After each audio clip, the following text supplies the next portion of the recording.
And now we get a more complete description of this condition. Manu continued, the liberated sage may be one who has formally renounced the world, or he may live a householder's life. But knowing I do nothing, he grieves not.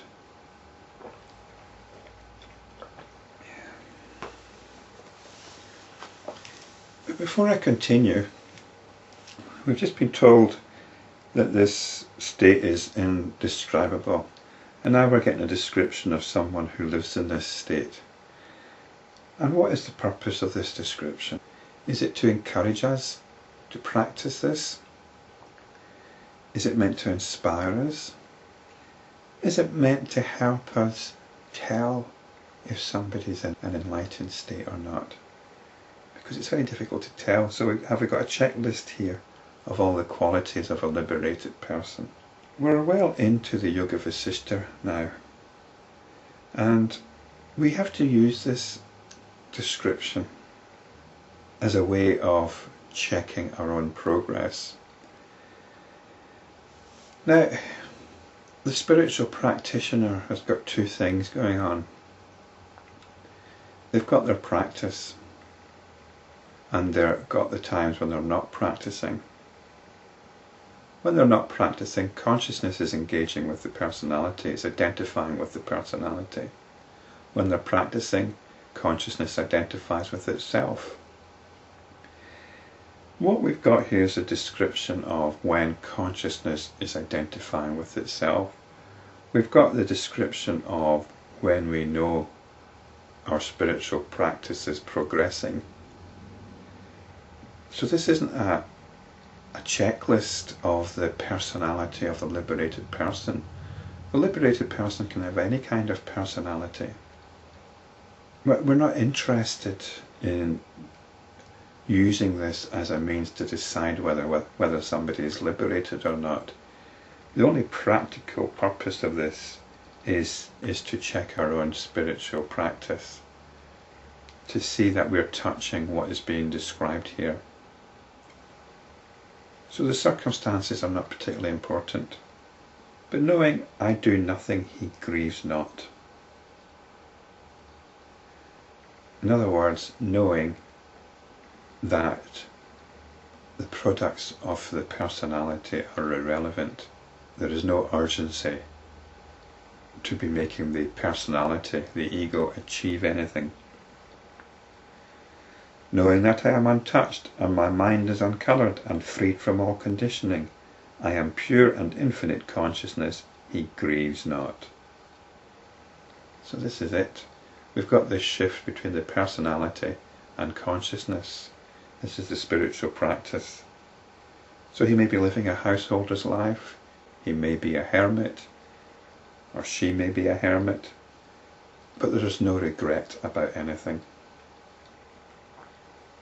Nothing is to be missed. Freed from notions of I and the other, the enlightened one does not grieve. All our lives we might have been measuring ourselves by social standards, the expectations of others. We can drop all that. Wherever he is and in whatever society, he knows that all that is as it is and does not grieve. So all this is about letting go of all our notions about ourself. And whatever happens, however we're regarded, we are at peace in ourself. This is a tough one. It's a very tough one. It might seem quite easy as we're reading the book, as we're reading the Yoga Vasishta, as we're immersed in the teachings.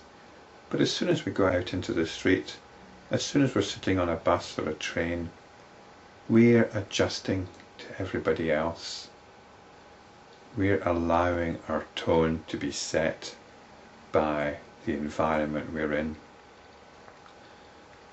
And this is when we're caught up in the personality again, when we're caught up in the external world.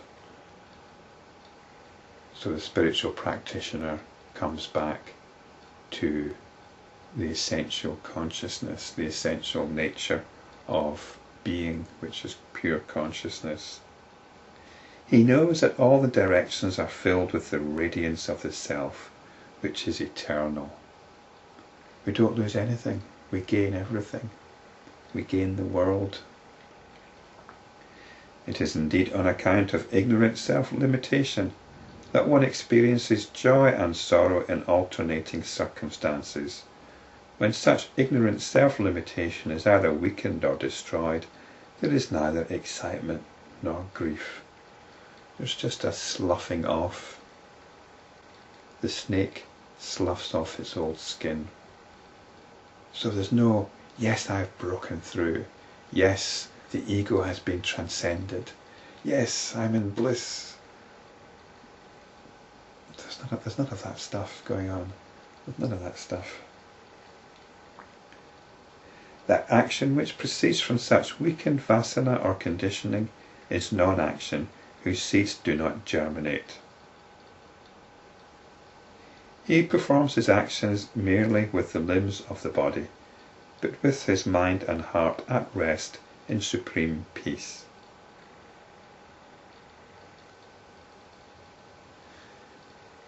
So there's also joy in these actions, though. It's not as if there's some kind of robotic action going on. That action can be savoured as part of the peace of the mind and heart. All other faculties that one acquires perish when not repeatedly used, but this self-knowledge, once acquired, grows day by day. So it's the faculties of our conditioning, the vasanas, which perish because we engage with them less and less. And the more we practice our self-inquiry, our self-knowledge, this grows day by day. So once acquired, we do have to become established in it. We do have to get on with what I call spiritual practice. Individuality, jivahood, exists only as long as desire for pleasure lasts.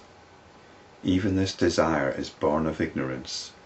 When self-knowledge arises, desire drops away, and with it the self abandons the notion of individuality and realizes its infinite nature. This pleasure can be understood at lots of different levels. I think one of its subtlest manifestations is the desire for comfort. Comfort takes all sorts of forms. Comfort is about wanting to calm anxieties. It's about wanting to calm insecurities. It's about wanting to return to the womb, where we don't have to make any more effort. Our social conditions are moving us to the point where we're promised, whereby we don't have to make any effort. Many of us no longer have to walk a considerable distance to a standpipe for our water. We've got electricity, we've got heating, we've got instant meals. There's a painting of a rotund chap asleep under a tree while cooked chicken flies into his mouth. This is what we're aiming for.